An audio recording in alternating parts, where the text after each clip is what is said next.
Hey everybody, what is going on? Hexalex here. Got another Master Duel video for you. Coming back at you with some Tenpai, which I don't think I've actually covered yet this season. So, this is now the second month, if I recall correctly, of Tenpai being in Master Duel, and we are still seeing it have quite the huge impact on the metagame, as roughly 22% of Diamond and Master rank players are still on the Tenpai deck.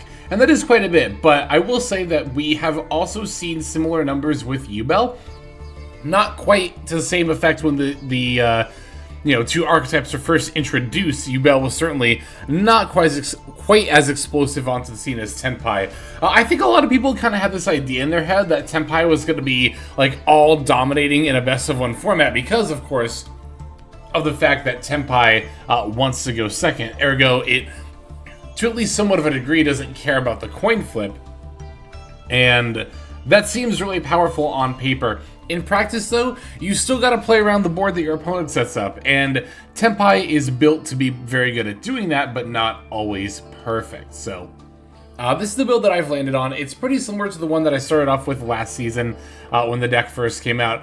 As always, there with Tenpai for me, it's mostly an emphasis of hand traps. And as you'll see, as you're seeing rather, I'm not even really playing very many that are that far out there. We're on like Veilers, Maxi, Gamma, Ash Blossom, Nib, Imperm. That is all the kind of stuff that you would expect to see in just about any given meta deck. And yeah, there is a lot of room for Tenpai to play stuff like Ghost Bell, like Ghost Ogre, DD Crow, all that fun stuff. But I really don't think it's that necessary. I really just don't. We're also playing a few board breakers. Droplet, I will maintain, is by far the best board breaker in Tenpai. I really, really, really do still have that opinion for the card. I hold it very, very highly in this deck. It's extremely flexible, allowing you to break a board. It can act as disruption if you are forced to go first. It can let you battle over stuff you might not be able to otherwise. It's great. It's a fantastic card. I'm also trying out... Well, I think I'm trying to remember if I was on Duster or Heavy Storm last time, but if I wasn't, I'm trying them out now for the idea that, even if we are just catching, one Imperm with one of these cards, that's still something we'd rather not play into, if at all possible. So, that was kind of my hold-up with them before, was that, it's good against, Lab or back row decks in general, right? But how good is it against the average deck? And again, I think even if you're sniping like a call by, that can be very useful in a situation where you want to go into Genroku, or just in your regular combo line to not hit the Bident or its target, or wherever a call by is most useful against your particular hand, right? So, I do think that that the Storm and the Duster do have a fair bit of merit in this deck, but yeah, even in terms of board breakers, we're really not using anything that is too far out there. No Dark Holes, no Raigekis, no Lightning Storm. Lightning Storm, I will say, I did almost put in the deck. I almost put in Lightning Storm instead of Duster, Heavy Storm, or... Excuse me. Ooh, sorry about that. I almost put those in place of this, Duster Storm, or in place of Gamma. I was potentially thinking about playing Lightning Storms. But when it comes to Raigeki, and especially Dark Hole, I really think there are just far better cards you could play. If you're already maxed out on the good board breakers, Triple Attack, at least a copy of that being among those, then I would look to more hand traps, honestly, before I would turn to Raigeki or Dark Hole. Just no need for those cards, no need for them at all. But the extra deck here is also pretty standard. Ruddy Rose Dragon is my UR Synchro choice, because I don't think I actually have the Moonlight. No, I don't have Moonlight. This is another very good card for the extra deck. But, because it can act as, on-summon disruption, similar to the Queen Belt, but, of course, this bounces instead of destroying. Now, this destroys any card. This can only bounce a special summoned monster, so take that with a grain of salt. But this does also trigger when a level 5 or higher monster is special summoned to your opponent's field. So it's not just if you don't end up OTKing, this is a pretty good one to go into because it can then act as disruption, right? But in terms of mid-combo, mid-OTK disruption, I think Queen Belt does often end up being the better card because, again, you know, it can destroy any card as opposed to only being able to bounce a special summoned monster.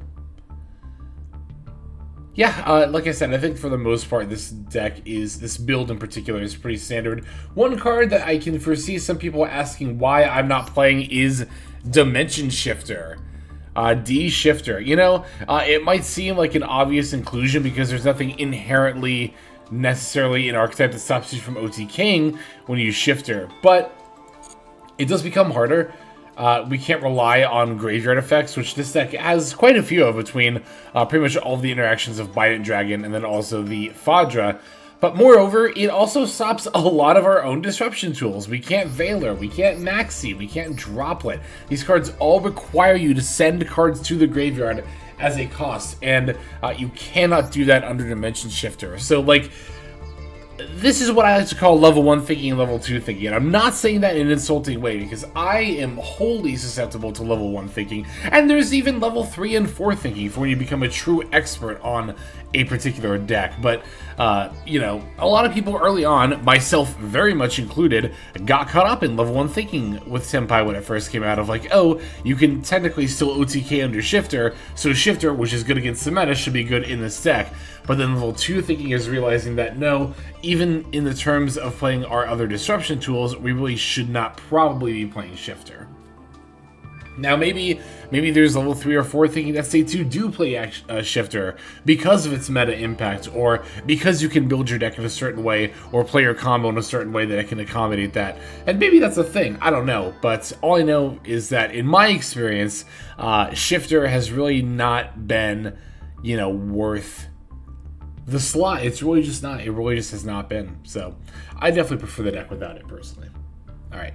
I think we're going to go ahead and break this list down card by card before we start looking at these games that we got going on here. So we are going to be on 1 Cyframe Driver, 3 Effect Veiler, 3 Maxi, 2 Cyframe Gear Gamma, 3 Ash Blossom and Joyous Spring, 3 Tenpai Dragon Pydra, 3 Tenpai Dragon Fadra, 2 Tenpai Dragon Genroku, 2 Dora Dora, 3 Tenpai Dragon Shundra, 1 Bestial Magnum Hut, 1 Nibiru the Primal Being, 1 Harpies Feather Duster, 1 Heavy Storm, 2 Sangen Summoning, 3 Forbidden Droplet, 3 Sangen Kaimen, 3 Infinite Permanents, and that is going to round out our main deck.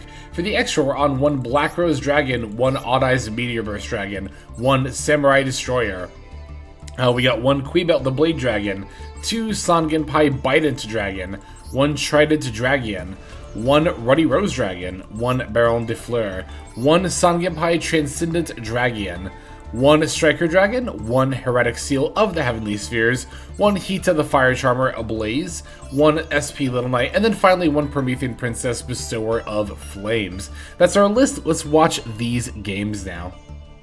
Alright, our first opponent is going to be Mathmech. So Mathmech is definitely one of those decks that has a lot of natural ways to play against Tenpai, which you're going to need to be keeping in mind as you're playing against the deck in turn, right?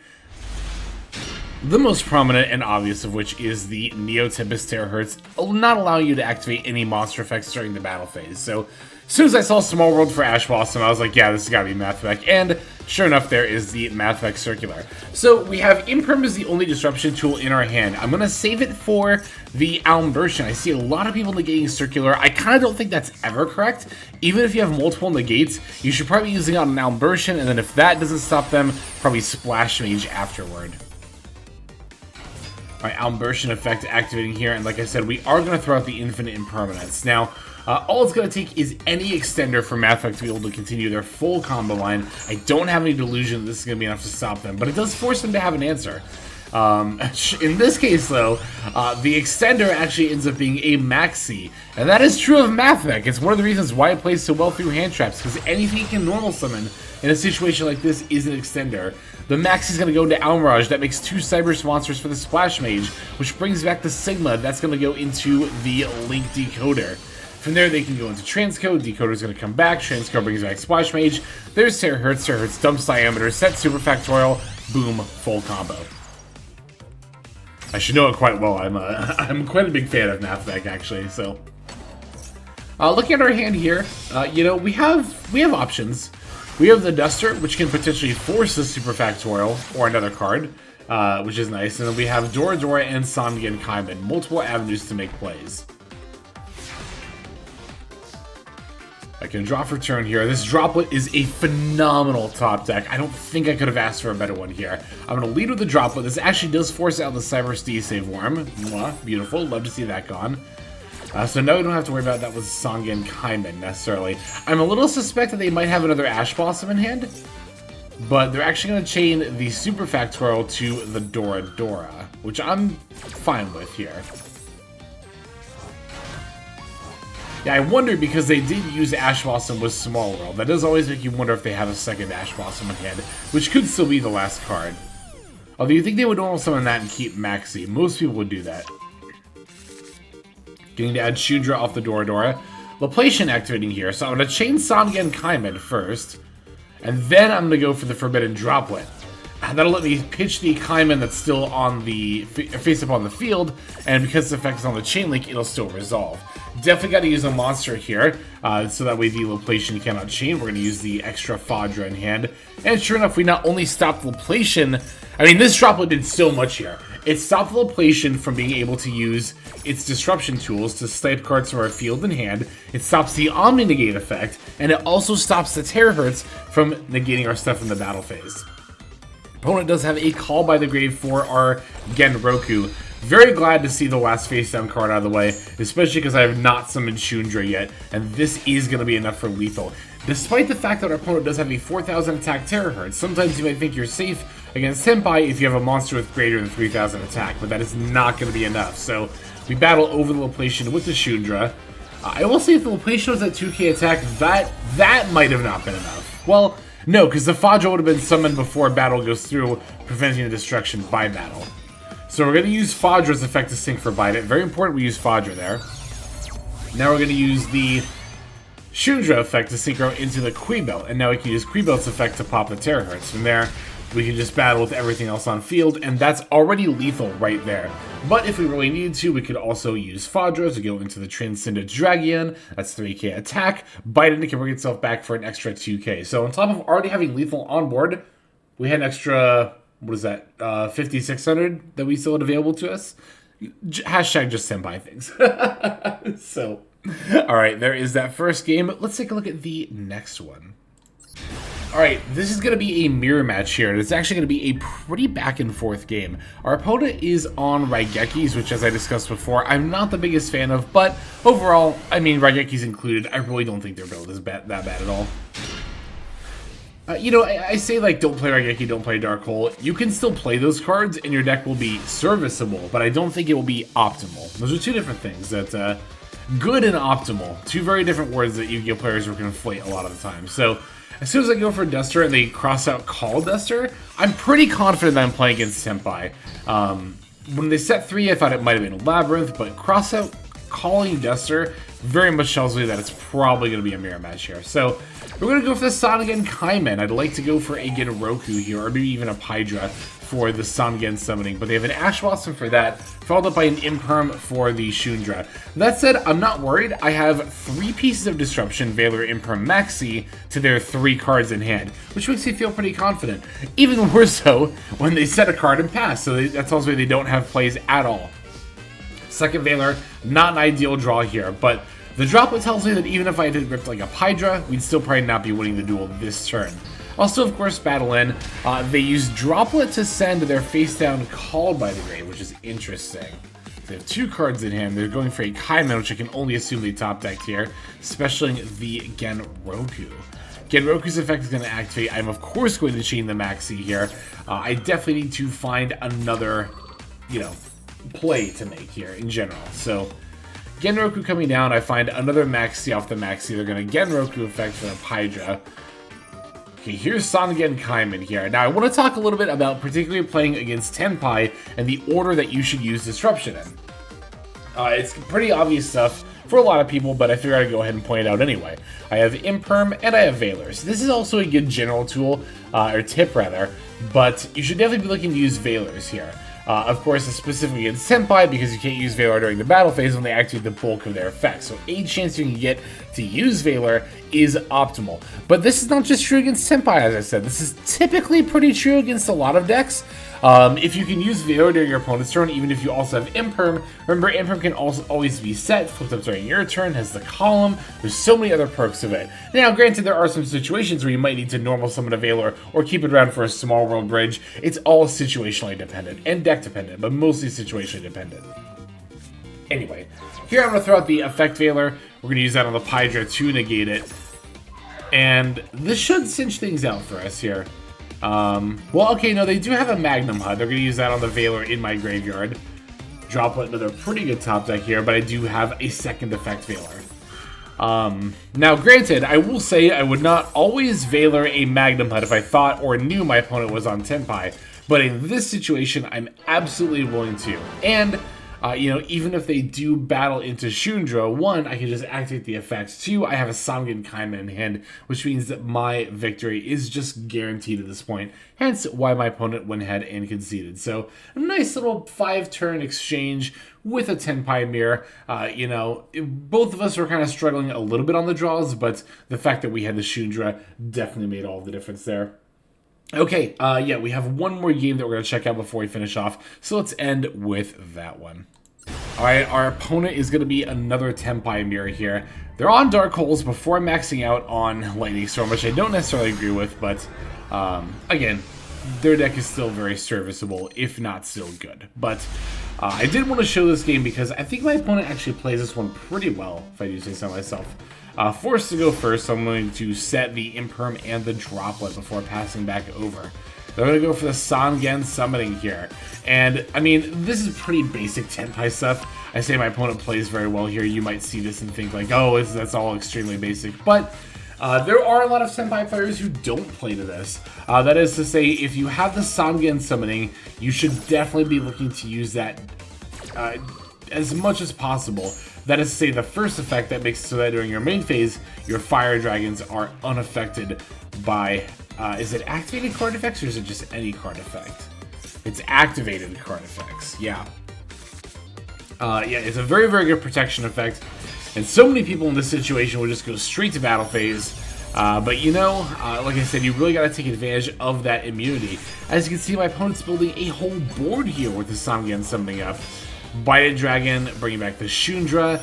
Now they get to sync for the Transcendent Dragon. And this is really what you want to climb into a lot of time before moving into the battle phase. Because now, my Imperm, my Droplets, all these hand traps that I've drawn, they're all for naught because, of course, of the Transcendent Dragon. The second part of the first effect, which says your opponent cannot activate cards or effects during the battle phase. So this can be a lot of what makes the gameplay loop of playing against Tenpai so frustrating. It's absolutely something that you as a Tenpai player should be taking advantage of. It comes up most often in mirror match situations like this, but between the fact that the field spell Sangen Summoning makes your cards, your Fire Dragon monsters specifically, unaffected by opponent's activated effects, to the Transcendent Dragon saying that your opponent cannot activate cards or effects during the battle phase, you can very easily and effectively lock your opponent out of the game this way. And I mean, yeah, as you can see here, I'm just in a board state where I have no choice but to surrender. I just cannot do anything. So yeah, even though I didn't get to do a lot during this game, this is still a Tenpai video, and I wanted to show off some pretty, I mean, again, a lot of people consider it basic, but there's a lot of people who are playing Tenpai who don't necessarily know about making, you know, plays and setting up boards in this way. So wanted to make sure that I was getting that information across to you all. But anyway, that is going to go ahead and do it with this video. So thank you, of course, for watching. I super appreciate you as always, as ever. But for now, we're going to go ahead and simply move on to our outro. Hey everybody, Hexlex here. Just want to give you a huge thanks for watching all the way to the very end of the video. Believe it or not, that is actually one of the best ways that you can support the channel, is by watching the videos in their entirety. But there are many ways in which you can support the channel if you are so interested. The names that you're seeing on screen here, I gotta give an extra special thanks to, because these are people who have chosen to either become a member on YouTube, which if you're interested you can do as well via the join button next to the subscribe button down down there, or have signed up over on Patreon and become members there. Link to that is going to be in the description below. Without the support that is being offered by, again, all the people that you're seeing on screen right here, I would not be able to take the time to dedicate to uploading daily YouTube videos. So thank you so very much. But there are also other ways you can support as well. Again, link to the description below. If you like my deck tracker that you'll see in a lot of my videos, the Untapped Companion, you can download that for free, and if you use my affiliate link down there, then that also goes a long way towards supporting the channel. That's, again, free. So is subscribing here on YouTube. That's also free and a huge way to support. You can also check out Twitch, once again linked in the description below. Following and subscribing over there will not only support as well, but also give you notifications of when I go live if you want to catch some of the live streams. But really, no matter how you choose to support, it all adds up and it all definitely means the world. So thank you, each and every one of you. For now, this is Hexlex. I'm going to be signing out. But more than that, I'm hoping that you have a fantastic day.